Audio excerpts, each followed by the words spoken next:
Moi, je pense on va se prendre une grosse clim dans la gueule. Alors, d'où ça sort? C'est Nick Khan, j'allais dire Tony Khan. Nick Khan, donc, évidemment, pour rappel, président de la WWE depuis maintenant quelques temps, qui était avant le bras droit de Vince McMahon, qui est maintenant président de la WWE. Donc, en gros, c'est lui le grand patron. Voilà, il n'y a pas plus haut que lui la WWE. Et Nick Khan, qui était en convention tranquille la semaine dernière, je crois que c'était à Las Vegas, il me semble même.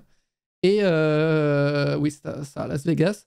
Et qui sort en pleine phrase. Il parlait, il me semble, j'ai regardé un peu son passage, il parlait des PLE à l'international. Il mentionne donc l'Allemagne l'année dernière, il mentionne la France l'année dernière. Et petite phrase, d'ailleurs, on va revenir en France, même à Paris, tu vois. Donc, confirme que un PLE de la WWE arrive en France et potentiellement donc à Paris, comme il le dit. Mais la WWE ne l'a pas encore officialisé. Donc, bon, attention à la petite clim, parce qu'à tout moment, tant que c'est pas officiel, il n'y a rien. C'est ça qu'il faut se dire. Hein. Donc, moi, j'ai peur un peu sur ça. Mais c'est quoi la phrase exacte? Tu nous citais ça? C'est quoi qu'il a dit précisément? Tu veux me mettre dans la merde, toi? Je n'ai pas la phrase exacte. Mais non, mais on parle du sujet, il faut du concret, là. C'est quoi la phrase exacte qu'il a dit mot pour qu'on sache vraiment si c'est possible ou non, si c'est un rêve, une réalité ou de la fiction? Ouais, bah, comme me dit Firefly, il s'est dit ça plus tard cette année, quoi. Donc, mais après, moi, je me dis, attends, c'est quand même le président de la WWE qui en parle. C'est que c'est pas n'importe qui, tu vois. Je veux dire, c'est pas Raquel Rodriguez qui dit dans sa story que Backlash aura lieu au Mexique. Non, mais ça, c'est lunaire aussi. Hein. Ah, ben oui, non, mais t'as raison, là. Je veux dire, même, c'est pas non plus une interview, exemple, de Raquel Rodriguez qui dit que sûrement que cette année, qu'ils vont retourner en France, là. Non, mais c'est sûr que t'as raison là-dessus. Là. Ah, ben totalement. Mais ça, c'est lunaire, je sais pas si vous avez vu, il y a la rumeur sur les réseaux qui a pris beaucoup d'ampleur.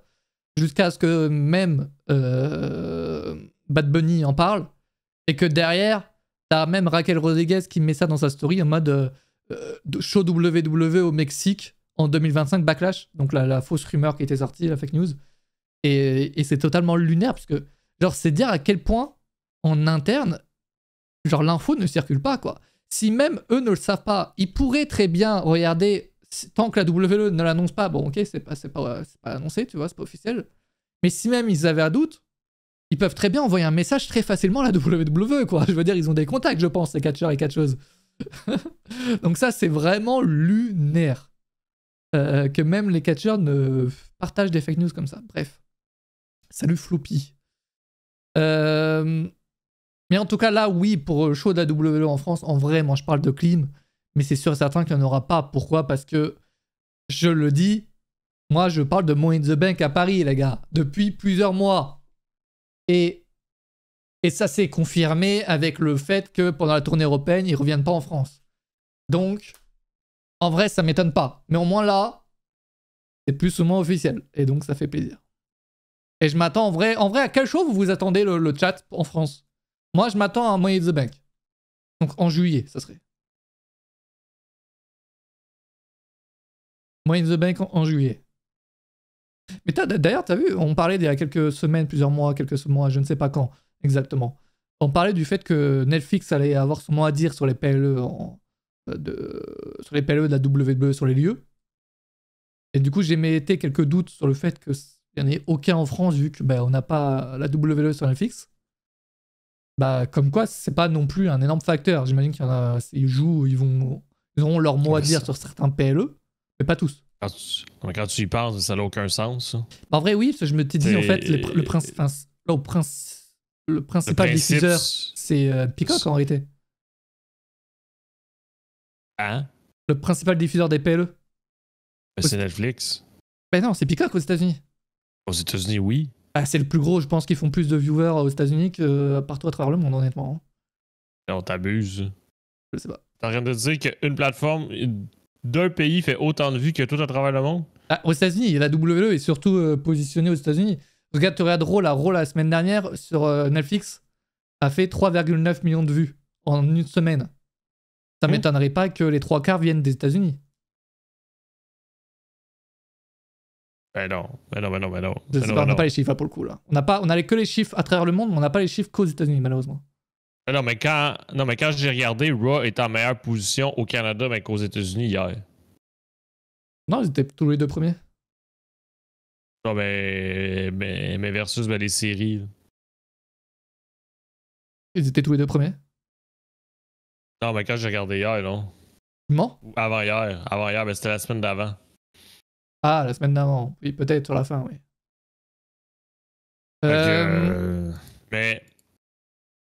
Mais non, mais t'as pas les stats des vues, mais si tu sélectionnes un pays ou non, t'as juste non, le c'est palmarès que quand tu sélectionnes un pays. ouais, c'est que la position et les vues, c'est que à travers le monde en fait.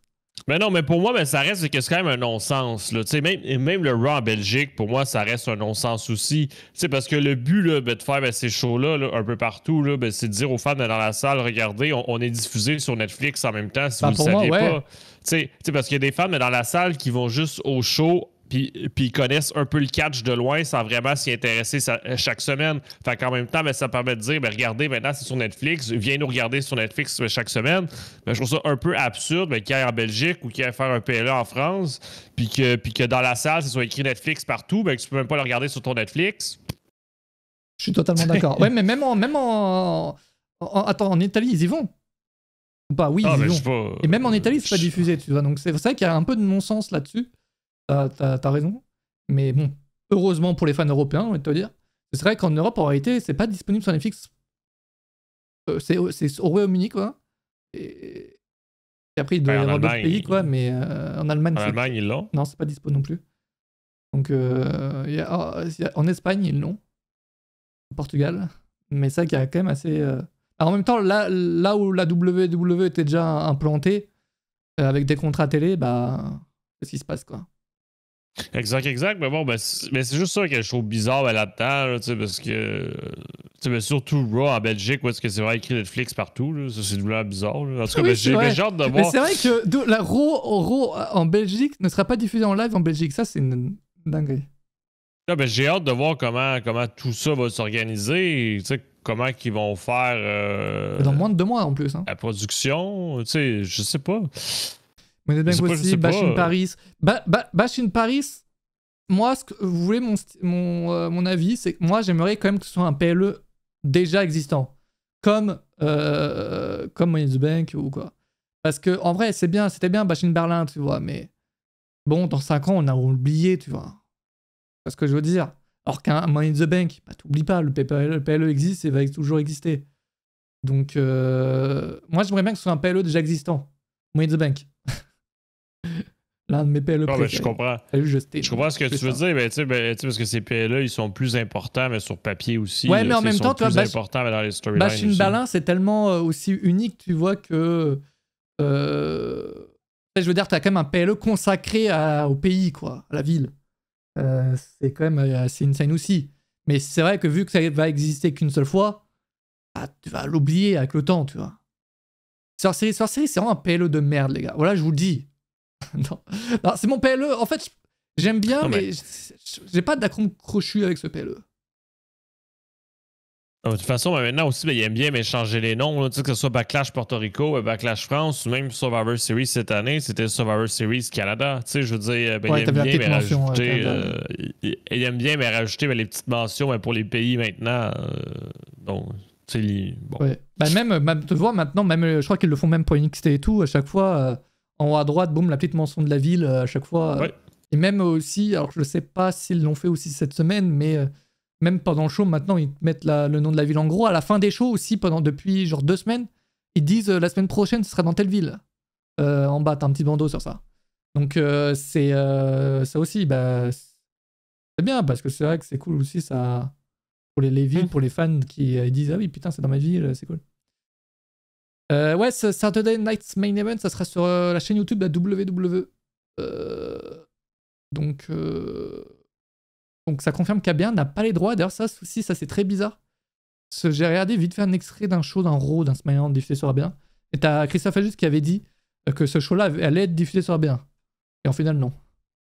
Donc, mais ça confirme que je crois que Media One, Abien sont pas très très contents de perdre la WWE parce qu'ils avaient acheté les droits pour décembre 2024, là, le show. Mais pas celui-ci. Celui-ci, ils se sont dit, bon, On va perdre la WWE, on va pas perdre de l'argent à acheter un show. C'est non. Commentaire en français, je pense pas, non. Ça m'étonnerait. Mais ça Pour fait Saturday Night Main Event, ouais. ouais, ça serait très étonnant, tu sais, parce que quand c'est commenté en français, c'est parce que c'est sur Netflix, là, les amis. Là. Donc là, ça sera sur YouTube, donc en VO, mais sera toujours cool. C'est le fameux... la fameuse annonce, ouais, Nikan qui nous spoil.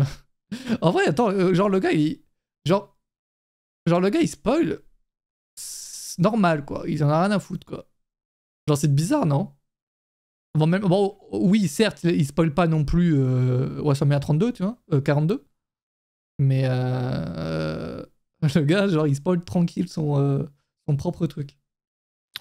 En même temps, tu sais, il reste vague, là, on n'a pas de date, on n'a pas de nom de show. La convention, je sais pas ce que c'était exactement, mais j'imagine que du coup, il devait aussi faire plaisir aux personnes présentes, j'imagine aussi. Dire du bien de la WWE à l'international. Ouais, ben, c'était pour faire le point sur comment va l'économie et les plans stratégiques de la compagnie. Là. Ouais. Salut Tanguy.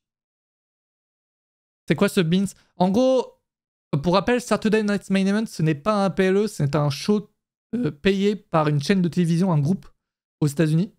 Donc c'est diffusé à la télévision aux États-Unis sur NBC et en streaming sur Peacock, qui est donc la chaîne et la plateforme de streaming appartiennent au même groupe, qui est Antoine. C'est quoi le groupe? NBCU Universal. Merci. Donc c'est ce groupe-là qui achète le show et donc après la WWE propose de vendre le show aux chaînes de télévision à l'international. Mais évidemment, toutes les chaînes de télévision perdent la WWE. Donc évidemment, les chaînes vont pas se dire « Ah, on perd la WWE, on va acheter ce show-là, vas-y. Vas-y, vous avez décidé d'aller sur Netflix, vas-y, on va acheter ce show-là. » Bah non, tu vois. Donc évidemment, les chaînes de télévision la plupart vont pas acheter ce show. Et donc, la WWE propose le show pour les pays où c'est pas possible, où c'est pas disponible, va proposer le show donc sur YouTube, tout simplement. Donc c'est cool pour les fans. Parce que la stratégie, elle fonctionne quand même aux États-Unis. NBC a pris le choix de commander ce show-là supplémentaire. C'est ça qui est quand même surprenant. Je pense que c'est une stratégie à avoir parce que maintenant, si tu veux diffuser la WWE, tu n'as pas 12 options. C'est soit que tu achètes ça ou soit tu laisses tout à Netflix. Là. Non, c'est bizarre, je trouve que Netflix n'est pas ce show par contre, en revanche. À l'international.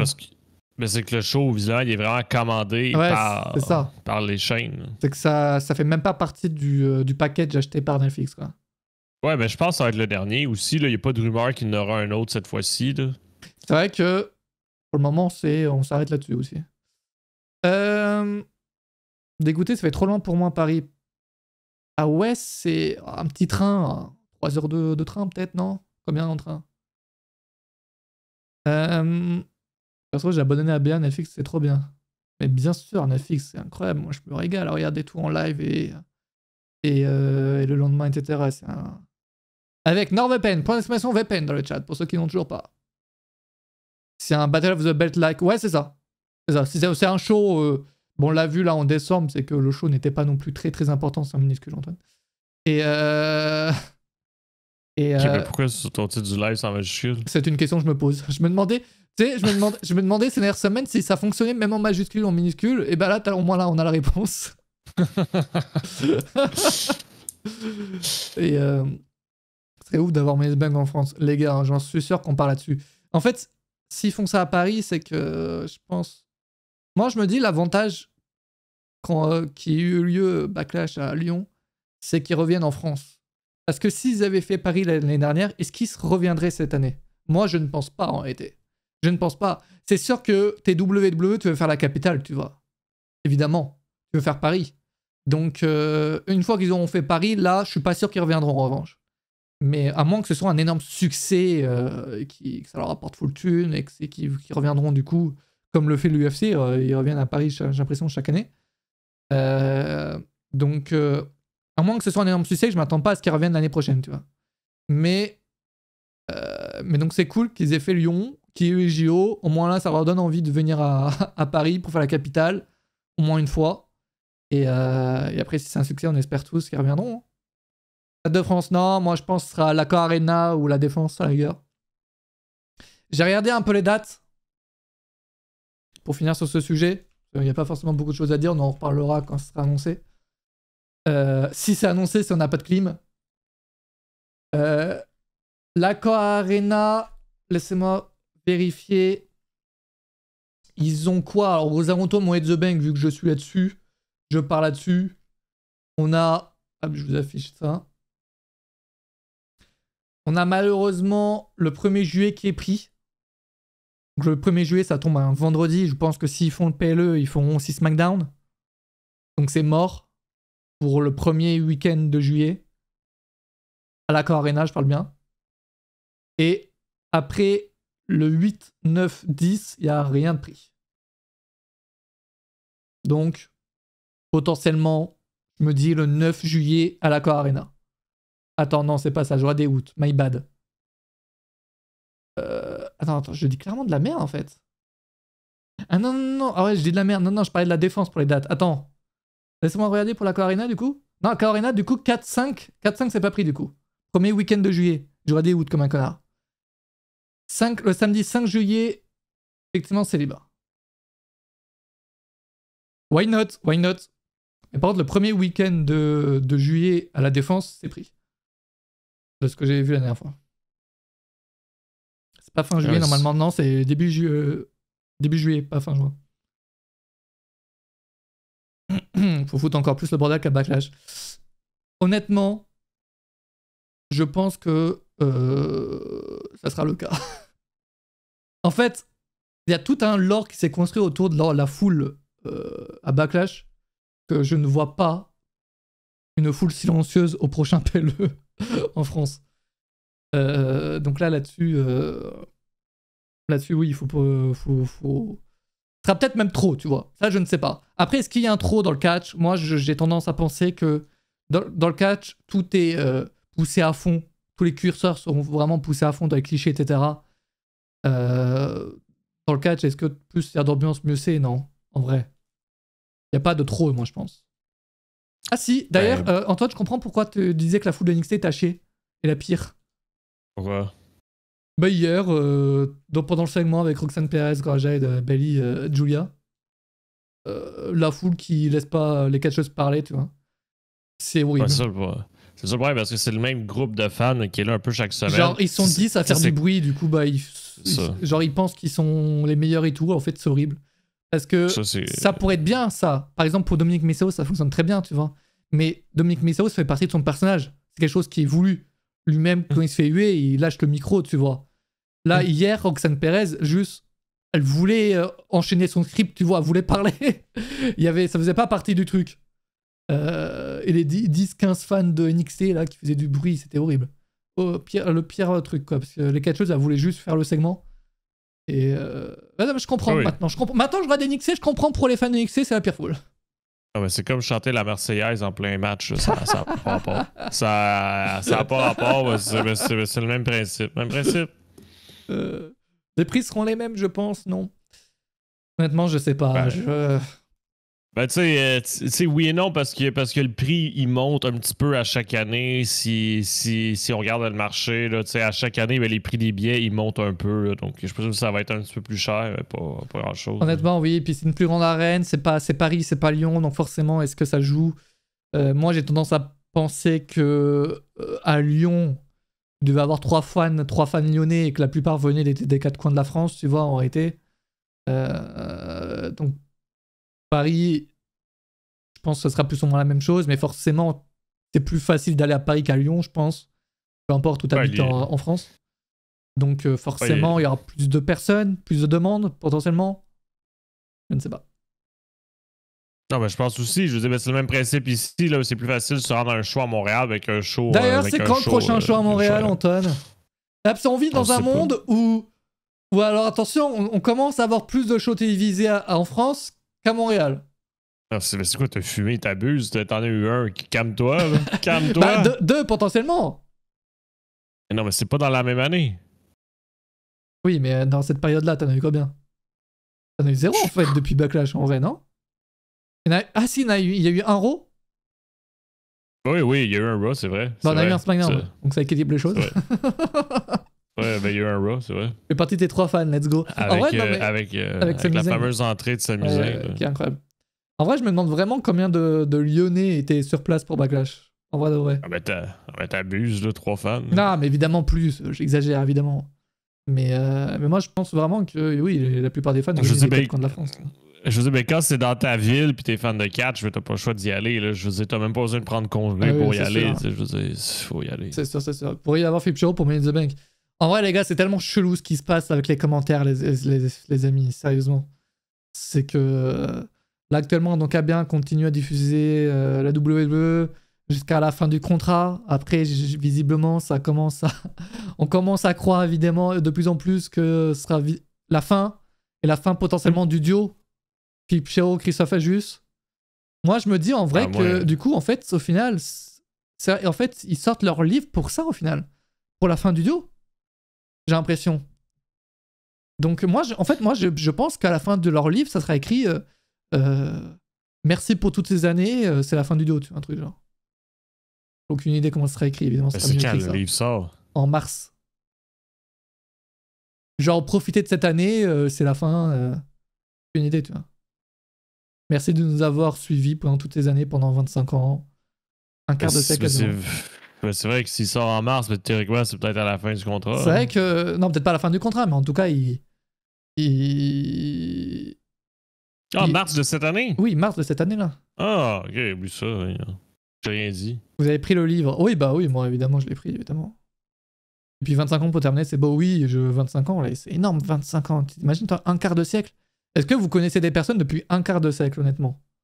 Non, c'est sûr, mais après, on sait jamais. Là, peut-être que ça va être une surprise. Là. On ne sait pas non plus, mais le contrat de Philippe Chiro avec ABR. Toujours. Après, honnêtement, moi, jusqu'à quand, mais on ne sait pas. Là. Je suis à la place de Philippe Chiro, je connais pas toute sa vie et tout. Mais je suis à sa place, à aucun moment je prends le risque de partir de Media One où je suis sous contrat depuis des années, depuis des décennies, où je m'entends bien avec eux, où j'ai beaucoup de travail, où je peux faire autre chose que du catch, parce que Philippe Chiro n'est pas fan de catch à la base. Et il adore ça, évidemment, aujourd'hui. Mais à la base, ce n'est pas lui le fan de catch. C'est Christophe Ajus. Et donc là où il peut faire autre chose que du catch pour prendre le risque d'aller sur Netflix, où ça peut s'arrêter demain, ou également il n'a pas la sécurité de rester là jusqu'à la fin, jusqu'à sa retraite. Tu vois. Donc moi, à sa place, j'irai pas sur Netflix, hein, concrètement. Mais et je resterai chez Media One. Tout dépend, là, mais ça reste que sur Netflix, ben, visiblement, les commentateurs ont été signés pour plus qu'une année. Là, ça a été confirmé. C'est clair. Ça dépend du salaire. Oui, évidemment, mais bon. En vrai, alors, pour ceux qui suivent, moi j'avoue que Philippe Chiro, je le suis juste par rapport au catch. La NASCAR, c'est quoi? C'est combien de temps par semaine? Combien de temps par mois? C'est quoi le rythme? C'est pendant l'été américaine. Tu sais, il n'y a pas des courses pendant l'hiver. Ah, c'est que 2 mois par an? Nadia, elle a rencontré avec la bleue, donc ils vont pas le laisser sur le banc. Non, mais plus, c'est comme le football américain environ. Je sais, c'est juste qu'ils vont pas faire une course en plein mois de janvier. Je sais pas, moi j'avoue que j'ai jamais regardé la NASCAR, donc j'avoue que j'y connais absolument rien. Mais bon, mais tout ça c'est des grandes questions, parce qu'on le sait pas. Là, sur Netflix, ça vient de commencer. Les équipes ont été signées pour plus qu'une année. C'est ça qu'ils ont annoncé. Donc, ça veut dire que oui, Ajus et Nadir sont là pour plus qu'une année. Et donc, tout ça, c'est... Ils vont rester là. Bah, t'as vu ce qu'a dit Christophe Ajus, c'est que la WWE leur avait dit de faire un effort au début, pour le lancement quand même, pour être présent chaque semaine. D'essayer d'être là chaque semaine pour le lancement de la WWE sur Netflix. Donc, t'as écouté la version française québécoise? Sur Netflix? Ouais, t'as regardé ce que ça donnait? Ben, vu que c'est 48 heures plus tard, sincèrement, non. Voire un peu plus. La dernière fois, c'était vendredi qu'ils avaient mis ça. Mais non, je l'ai pas regardé. Pourquoi? Okay. Bah, pour avoir un avis, pour voir ce que ça donnait. Ah ben non, mais c'est les mêmes que sur TVA Sport. Là. Je vous dis, ben, les deux connaissent leur boulot, il n'y a pas de problème. Là. Je vous dis, ils savent ce qu'ils font, là, mais c'est deux professionnels. Là. 36 courses de NASCAR par an. Ok, mais du coup, sur combien de temps la durée? Encore une fois, Antoine me dit l'été, mais est-ce que c'est... c'est quoi? C'est quoi la période? C'est quoi les mois? On peut encore se procurer leur livre ou pas? Ouais, tu peux encore. Non, mais enlève la saison d'hiver, là, tu vas être automne, été, printemps, puis de Chambert. Ok. Je crois que ça continue encore jusqu'à la fin du mois de janvier pour commander leur livre. Est-ce qu'il y a moyen de retrouver ça? Oh, ils ont dépassé, ils sont à 100 001 €. Leur cagnotte, GG. Bam, je vous mets ça dans le lien, dans le chat, si vous voulez. Faire plaisir.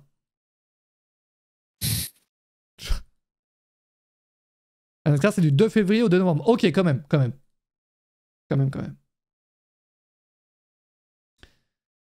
Oui, mais tout ça, c'est une situation particulière qui est unique à votre pays. Je sais pas si c'est heureusement ou malheureusement, là, mais tu sais, ça, c'est un problème de votre pays. La page de livre doit bien se tourner à un moment donné. En fait, le problème d'avoir un duo aussi imposant comme ça, aussi historique, c'est que du coup, c'est bien parce que du coup, ça régale tout le monde, tu vois, tout le monde est d'accord là-dessus. Mais en revanche, quand c'est la fin, moi, je pense honnêtement et malheureusement qu'il y a des gens qui vont arrêter de regarder parce qu'ils n'auront plus leur duo préféré, tu vois. Malheureusement. Si je peux me permettre aussi, le problème, je veux dire, c'est pas qu'il soit historique ou quoi, ben c'est qu'il y a un deal d'exclusivité de signé. C'est pas partout comme ça qu'un commentateur est obligé de rester sur une même chaîne. C'est pas le cas partout. Là. Je veux dire, il pourrait être libre puis il pourrait être présentement sur Netflix, comme Christophe Ajus aussi. Là. Je veux dire, c'est un cas unique, Philippe Chéreau. Là. Il faut pas l'oublier en plus. Là. Parce que même les commentateurs québécois, là, ils sont sur des chaînes sportives ailleurs au Québec aussi. Là. Donc, des deals exclusifs comme ça, c'est aussi unique au cas Philippe Chéreau. C'est mal que le duo de Nadia Ajus ne soit pas pareil qu'avec Chéreau. Ça fait 20 ans qu'ils commentent ensemble, donc ils se connaissent par cœur, savent rebondir l'un sur l'autre. Savent rebondir l'un sur l'autre, c'est bizarre. C'est comme ça, mais oui. En plus, si je peux me permettre, là, ça fait 25 ans qu'ils se connaissent, mais aussi, pour Nadir puis Ajus, c'est plus compliqué là, parce qu'ils commandent pas un à côté de l'autre comme font Chéreau et Ajus. Ça, pour le coup, ça doit vraiment être bizarre. Ben oui, tu sais, parce que quand t'es un à côté de l'autre, tu peux plus facilement te regarder ou tu peux te taper dessus pour dire je prends la parole. Tu sais, là. Puis même, tu sens au feeling. Genre, je veux dire, au feeling, tu sais très bien quand quelqu'un va parler ou pas, tu vois. Exact. Mais là, vu que t'es pas ensemble, ben, ça, c'est un facteur qui est différent à gérer, là, tu sais, que c'est pas la même énergie non plus, là. Et puis, comme le dit Christophe Ajus, il a été interviewé récemment par Marc Blondin. Avant, il commentait un PLE par mois, c'est-à-dire donc 3 heures de show par mois. Là, il commente 3 heures x 3 par semaine. Donc forcément, ça va vite s'accélérer. Oh, c'est vrai, attends. Pour du coup, Raw à Bruxelles, qui va commenter en ringside? Parce que du coup, en France, c'était Philippe Chéreau et Christophe Ajus, mais le show avait été commenté et diffusé sur A1 avec 2 heures de décalage pour SmackDown. Là, pour Raw, donc ce sera en live sur NFX. Donc ce sera Christophe Ajus et Nadir Mohamedi en ringside. Théoriquement, oui. Premier ringside de Nadir Mohamedi. En vrai, je suis content pour lui. C'est quand même un beau step. C'est sûr qu'il n'a jamais été en ringside? Non, jamais commenté un show en ringside, non. Après, il fait partie des... Enfin, il est employé WWE, donc là, effectivement, il est déjà rentré dans une arène ou quoi. Il a déjà été annonceur pour des live events, en revanche. Mais commenter un show en ringside, c'est quand même une expérience assez inédite, assez spectaculaire quand même. Sur le network, c'était Ajus et Chéreau en France. Oui, mais c'était diffusé sur A1, pas sur Netflix. Et commente 8 heures par semaine, ouais. Donc c'est sûr que ça va vite s'accélérer. Bref, en tout cas, c'est intéressant tout ça. PLE à Paris cette année, on espère en croiser les doigts. Ça n'a pas encore été annoncé par la WWE. On espère très bientôt. De toute façon, là, j'imagine qu'ils vont vite accélérer les choses, hein, parce qu'à un moment donné, après WrestleMania, t'as rien d'annoncé à part SummerSlam. T'as l'AEW aujourd'hui qui a annoncé Dynasty en avril, qui a lieu à Philadelphie. Et oui, parce que le calendrier demeure un mystère, là, que ce soit les Raw, SmackDown ou PLE, il n'y a rien annoncé pour l'instant, mais c'est normal. Là, donc, hâte de voir. Et PLE à Paris, les gars, c'est incroyable, quoi. Profitons de cette époque. Et j'espère que ça sera fou, mais on a le temps d'en parler d'ici là. Oui, non, mais tu sais, ben, c'est logique que ça s'oriente plus fin d'année, mais fin d'été. Là, ils vont pas faire une autre tournée en Europe alors qu'il y en a au mois de mars, au mois de mai, là, je pense pas. Là.